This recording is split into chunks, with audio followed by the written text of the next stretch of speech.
Oggi prepariamo un dolce tradizionale che è una variante di un dolce sardo molto conosciuto, i pirichitus.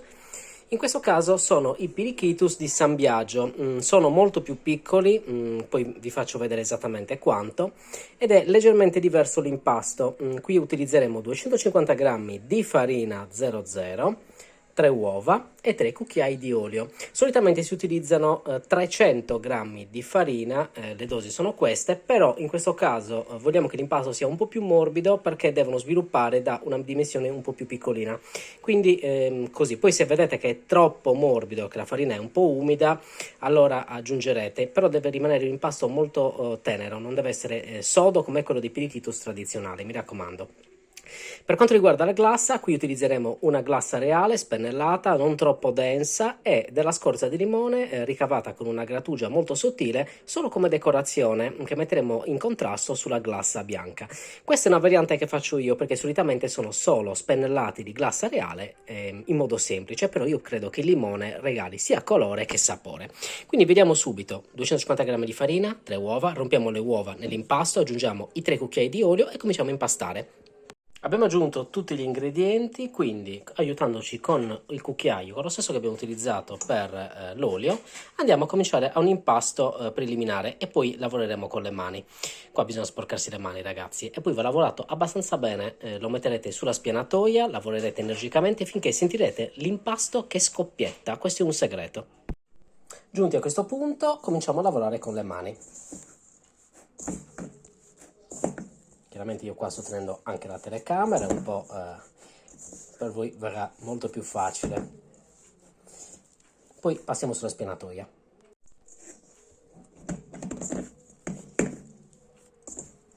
Vedete? Siamo già al punto in cui possiamo lavorare sul banco di lavoro. Ed eccoci qua sul banco. Come vedete l'impasto è questo, andremo a lavorarlo così. Se potete cercate di non aggiungere altra farina, al limite vi aiutate con una marisa per staccare l'impasto che rimarrà attaccato al banco.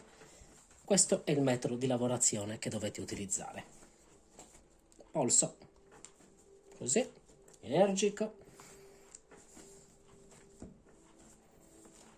E continuiamo finché non scoppietta. Allora, in pochi minuti vedete già il panetto è così, è bello plastico. Quello che vi faccio vedere è proprio il movimento, vedete? Ve lo faccio a rallentatore, così. Ok, così, destra, sinistra, di continuo, ok?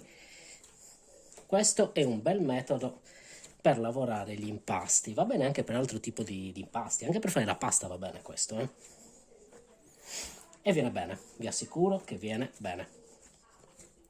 Secondo me, utilizzando questo sistema, dimezzate i tempi di lavorazione. Si fa veramente più in fretta. Poi la pasta si scalda. È giusta così.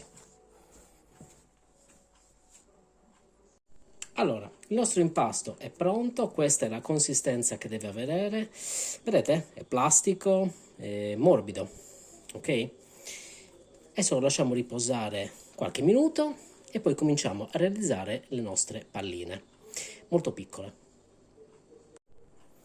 Allora, per la cottura utilizzeremo una teglia ricoperta di carta forno dove andremo già a disporre le nostre forme. Per quanto riguarda la cottura utilizzeremo il forno, uno di questi, impostato a 200 gradi, calore dal basso e dall'alto e ventilato. Dovrebbe andare bene. Il colore che vedete di questo impasto bello giallo è dovuto alle uova che erano veramente pazzesche. Sono uova di proprietà, non roba industriale, quindi si vede la differenza. Ora, coltello, andiamo a ricavare un po' di impasto, così. Ricaviamo dei rotolini, così semplicemente. Quindi delle palline. Allora, così, ecco.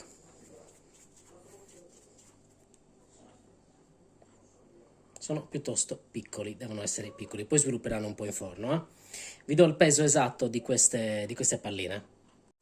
Allora sono circa 8 grammi, quindi fate 8-10 grammi, ok? Quello è il peso che dovete ottenere, quindi le arrotolate così, come vi ho fatto vedere, eccole qua, e le mettete nella teglia con la carta forno. Cominciamo? Allora, eccoli qua, in totale ne sono usciti 44, sono tutti attorno ai 9-10 grammi quelli che ho fatto, perché li ho pesati uno per uno. Però diciamo che prendendoci la mano si azzecca proprio la dimensione giusta, è una cosa che i pasticceri sicuramente sanno più di me.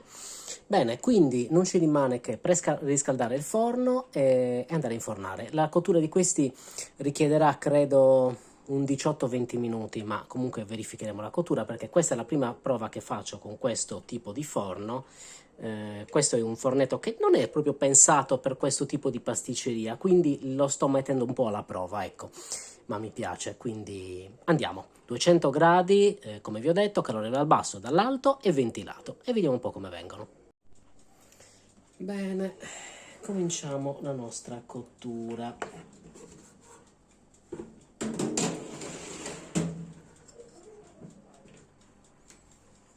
E si va.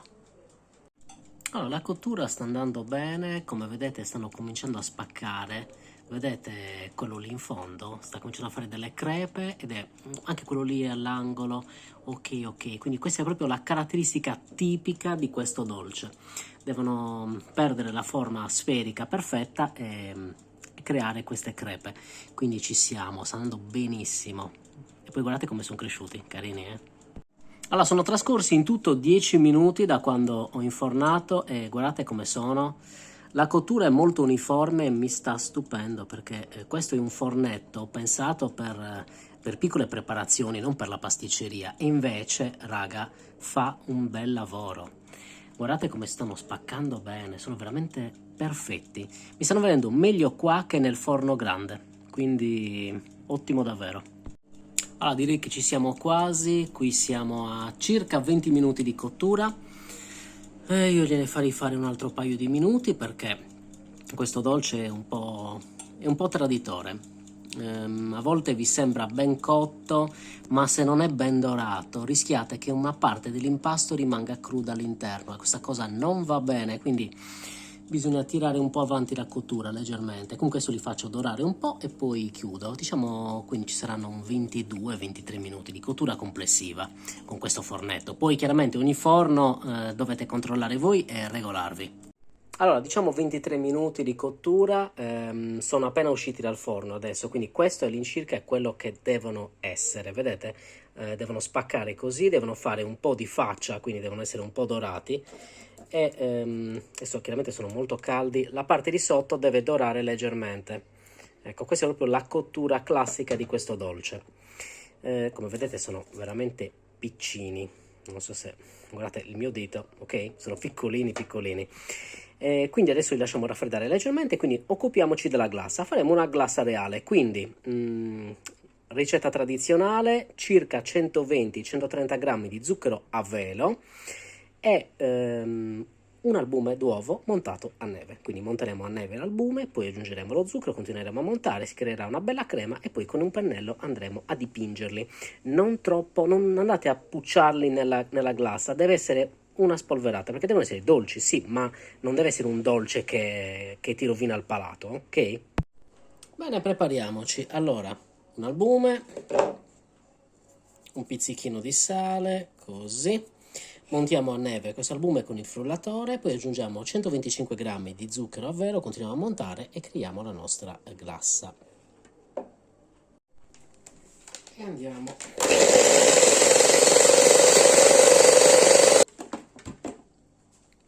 A questo punto aggiungiamo lo zucchero a velo e continuiamo a montare. Così. Ora con un pennello andremo a dipingere a mano ognuno dei nostri pirichittus e poi abbiamo grattugiato con questo tipo di grattugia molto sottile della scorza di limone senza la parte bianca, solo quella gialla, e andremo a metterne un pizzichino su ogni pirichittus. Questa cosa potete anche evitarla perché non è quella tradizionale, però secondo me il limone ci sta benissimo, rende il dolce ancora più buono, quindi vedete voi, scegliete. Bene, cominciamo quindi la nostra decorazione. Un vassoietto da pasticceria, prendiamo il nostro pirichito, così, vi faccio vedere un po', vediamo se riesco a farvi vedere bene come si fa, così. Senza esagerare, date una spennellata di questo tipo, così. E quindi disponete il pirichito sul vassoietto. A quel punto andremo ad aggiungere un pizzico di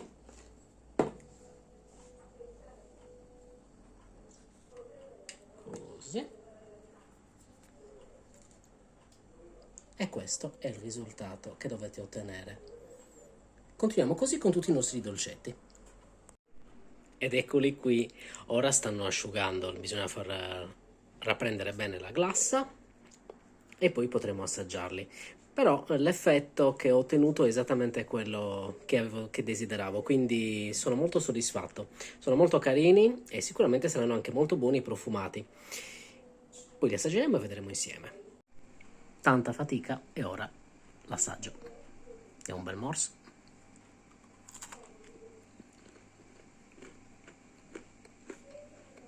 E sono perfetti, buonissimi.